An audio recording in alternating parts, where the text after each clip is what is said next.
Hey everyone, ओम नमः शिवाय and welcome back to the channel.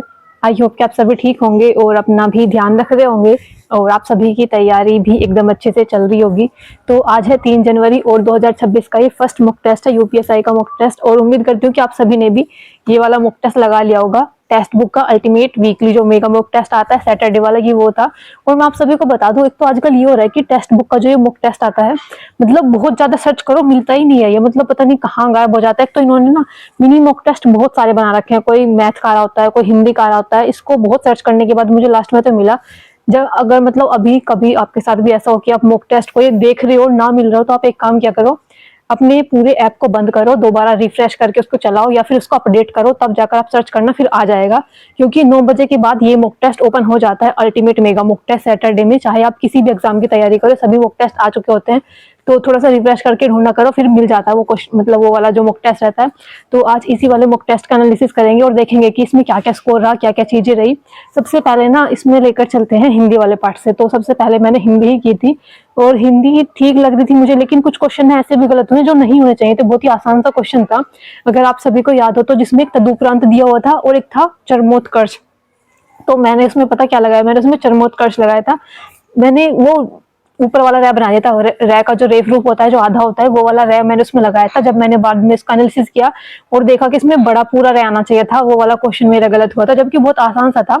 ये तदुपरांत जो वर्ड है ना, मतलब इसमें मुझे कंफ्यूजन रहता है, मैं हमेशा बोल जाती हूँ कि इसमें ये ओ वाला होता है या ओ वाला होता है। तदुपरांत रहता है और एक तदोपरांत, मुझे याद ही नहीं रहता कि कौन से वाला सही होता है। जैसे हम उपयुक्त बोलते हैं, कभी कभी उपयुक्त भी बोलते हैं, लेकिन पता नहीं रहता कि सही कौन से वाला, एग्जैक्ट बिल्कुल राइट कौन से वाला है। तो वो वर्तनी में आया था शायद वो क्वेश्चन, वो मेरा गलत हुआ था। और बाकी मैं अगर उसकी बात करूँ ना, जो गद्यांश इसमें इन्होंने हिंदी वाले पार्ट में गद्यांश था, गद्यांश मुझे लगता है कि पढ़ना ही नहीं पड़ा, शायद एक क्वेश्चन के लिए पढ़ना पड़ा था गद्यांश। बाकी तो वही थे। एक में शायद सज्जन में पूछ रखा था कि उसका उपसर्ग क्या है, और एक और ऐसा ही था। मतलब गद्यांश पढ़ने की ज्यादा जरूरत नहीं थी, इसलिए तो बोलती हूँ हमेशा कि गद्यांश मत पढ़ा करो हिंदी वाले पार्ट में। अगर कहीं पर लग रहा है कि यहाँ कोई क्वेश्चन गद्यांश से ही रिलेटेड है, तब जाकर गद्यांश पढ़ना है, नहीं तो नहीं पढ़ना। क्योंकि आपने देखा होगा, आई थिंक 3 क्वेश्चन थे गद्यांश से और 2 क्वेश्चन तो ऐसे ही व्याकरण वाले थे कि गद्यांश पढ़ने की जरूरत नहीं थी, तो वो था। और उसके बाद बात करते हैं जीके जीएस की। तो भाई ये वाला सब्जेक्ट तो मतलब क्या ही दे रखा था, बिल्कुल मुझे तो कुछ समझ में नहीं आया आज। मतलब जीके जीएस वाला पार्ट ज्यादा देते हैं लोग, जबकि जीके जीएस कम आएगी और जो बाकी मूल विधि और जो संविधान वाला पार्ट है वो ज्यादा आएगा। आज बहुत सारे क्वेश्चन अलग अलग से दे रखे थे, और एक ही हमेशा आजकल पता नहीं क्या कर रहे हैं ये, एक रिएक्शन जरूर पूछते हैं। आज भी एक रिएक्शन आई हुई थी, पता नहीं क्या सही था उसमें, मैंने तो उसमें वो लगाया था द्विविस्थापन अभिक्रिया, डबल डिस्प्लेसमेंट, क्योंकि इसमें दोनों ही चीजों का डिस्प्लेसमेंट हो रहा था। तो वो क्वेश्चन पता नहीं मुझे ठीक गया या नहीं गया। और मतलब ऐसे ही कुछ क्वेश्चन थे जीके जीएस में। शायद मेरे स्कोर तो कम ही है, लेकिन हाँ शायद तुक्के लगे होंगे शायद 1-2, क्योंकि मेरा 25 के करीब मेरा शायद इसमें स्कोर है, जो कि नहीं रहता, मोस्टली 22 के करीब ही रहता है जीके जीएस वाले पार्ट में। और इसके बाद बात करूँ तो रीजनिंग थी। रीजनिंग में भी ना पता नहीं क्यों, मतलब इतने जीके जिसके क्वेश्चन की वजह से ना रीजनिंग में भी स्कोर बेकार जा रहा है मेरा। और रीजनिंग में वैसे क्वेश्चन तो नॉर्मल थे, लेकिन रीजनिंग में ना 2-3 टाइप के ही गलत होते हैं मेरे। एक तो मानसिक अभिरुचि में जो 2-4 क्वेश्चन दे रखे थे, वैसे वो क्वेश्चन रिपीटेड थे, लेकिन फिर भी मेरे गलत हुए, क्योंकि मैं हर बार उसे अपने ही दिमाग से करती हूँ। एक वो क्वेश्चन था ना कि संयुक्त परिवार बेहतर है या फिर एकल परिवार बेहतर है, उसमें दोनों ही ऑप्शन सही थे, कि संयुक्त भी सही है और एकल भी सही है। मैंने सिर्फ लगाया था कि जो संयुक्त में जो क्वालिटीज बता रखी थी वो ठीक है, क्योंकि एकल में जो बता रखा था ना कि शांति रहती है, तो वो मुझे कुछ पॉजिटिव सा नहीं लग रहा था कि एकल परिवार इसलिए अच्छे होते हैं क्योंकि वहां पे शांति रहती है। तो वो मुझे थोड़ा गलत सा लगा, इसलिए मैंने लगाया था कि सिर्फ पहले वाला ठीक है। तो ऐसे ही मेरे मेंटल एप्टीट्यूड वाले पार्ट में गलत हुए, और 1-2 सीरीज हुए जो मतलब सीरीज वाले क्वेश्चन जो बॉक्स में करके दे रखे थे, वो क्वेश्चन मेरे गलत हुए। बाकी तो आज इन्होंने नॉर्मल से दे रखे थे, मतलब जो एबीसीडी वाली जो करके सीरीज बनती है, मतलब न्यू अल्फाबेट वाली सीरीज, उसमें तो नॉर्मल से ही थे सारे क्वेश्चन। किसी में +3 हुआ था, किसी में -3 का रखा था, एक में शायद +17 भी था किसी में। तो इस तरह से करके मतलब जी जो रीजनिंग वाला पार्ट था नॉर्मल था, लेकिन इसमें जो 4-5 क्वेश्चन मानसिक अभिरुचि के और जो कुछ जीके जीएस के क्वेश्चन आ जाते हैं, उसकी वजह से इसमें स्कोर बेकार हो जाता है।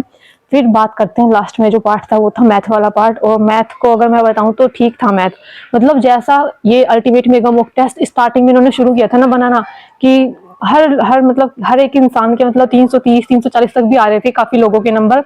अब मुझे लगता है थोड़ा सा लेवल अप हो चुका है, पता नहीं या फिर हमारी तैयारी कम है, क्योंकि अब स्कोर कम हो चुका है। मतलब कम क्या, मतलब एक चीज पर ना स्कोर बिल्कुल मतलब रुक सी गया है, इतना ही, मतलब 300 के आसपास ही रहता है।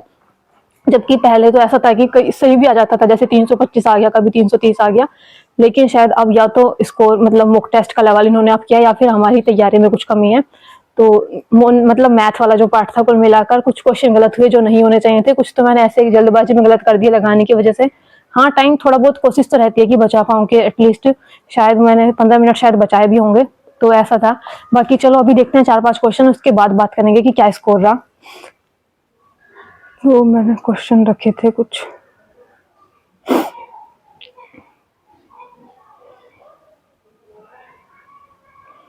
तो वो देखो, एक ना रीजनिंग में क्वेश्चन आया था कि युवावस्था में पुस्तक पढ़ने को प्रोत्साहित किया जाना चाहिए, क्योंकि यह दिए गए मुद्दे के बारे में व्यापक और विस्तृत जानकारी प्रदान करता है। पहली संकल्पना थी कि संपूर्ण ज्ञान और सीखने के लिए किताबें सर्वोत्तम साधन है। दूसरी थी कि पढ़ना फोकस और विश्लेषणात्मक सोच को बेहतर बनाने में मदद करता है। मैंने लगाया था कि दोनों ही संकल्पनाएं जो हैं प्रभावशाली हैं।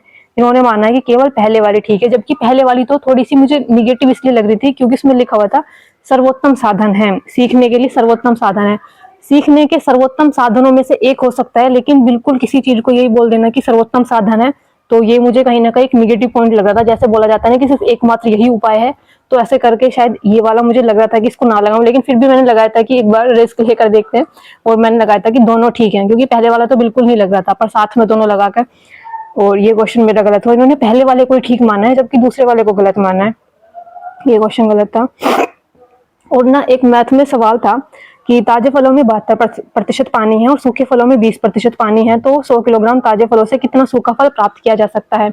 तो ये क्वेश्चन ना, मतलब मैं जिस बुक से कर रही हूँ उसमें तो कुछ भी इस टाइप के क्वेश्चन नहीं है, लेकिन हाँ, 1-2 बार राहुल तेवतिया सर ने ये पढ़ाए हैं। अब मुझे सही बताऊं तो क्योंकि मैंने इस टाइप के क्वेश्चन पहले कभी किए नहीं है, तो बिल्कुल आइडिया नहीं होता कि इनको कैसे करूँ। इतना तो मैंने लगा लिया था कि इसमें 72 पानी है तो इतना इसमें पल्प होगा, इतना इसमें दूसरे वाले में 20% पानी था तो उसके अंदर कितना पल्प होगा, लेकिन फिर भी मुझे पता नहीं चला लास्ट में कि इसमें कैसे करूँ उसको। टाइम देखो, मैंने 3 मिनट यहाँ पर मैंने बेकार किए थी कि कुछ करके देखो, कुछ तो कुछ निकाल कर देखो, तुक्के से कुछ आ जाए। कुछ नहीं आया था। 50% लोगों का ये क्वेश्चन बिल्कुल सही गया है।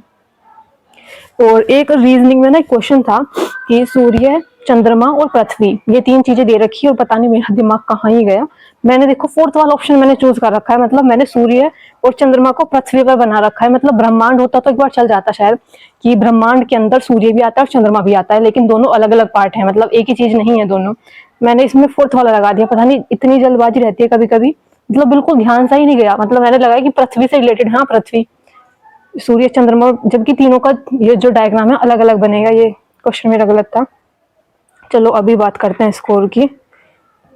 सबसे पहले इसमें स्कोर है, रीजनिंग वाले पार्ट की बात करते हैं। तो इसके अंदर जो है 33 मेरे क्वेश्चन सही हैं और 7 मेरे क्वेश्चन इसमें गलत हैं। टाइम जो लगा था इसमें लगा था 30 मिनट का, मुझे करने में टाइम लगा। आज टाइम लगा था रीजनिंग वाले पार्ट को करने में। 33 क्वेश्चन सही थे, 7 गलत थे। और मैथ वाले पार्ट की बात करूँ तो इसमें भी 33 क्वेश्चन सही थे और 7 क्वेश्चन गलत थे, लेकिन इसमें जो टाइम लगा था ये लगा था 48 मिनट का टाइम। और जीके जीएस की बात करूँ तो इसमें 25 क्वेश्चन सही थे और 15 क्वेश्चन गलत थे, और 9 मिनट का इसको करने में टाइम लगा था। जीके जीएस ने तो कसम खा रखी है बिल्कुल कि 50 से ऊपर नहीं जाना, 50 बोल रही हूँ सॉरी, 25 से ऊपर नहीं जाना, चाहे तुक्के भी हो जाए कुछ भी हो जाए, लेकिन सब कुछ मिलाकर 25 ही बनता है स्कोर।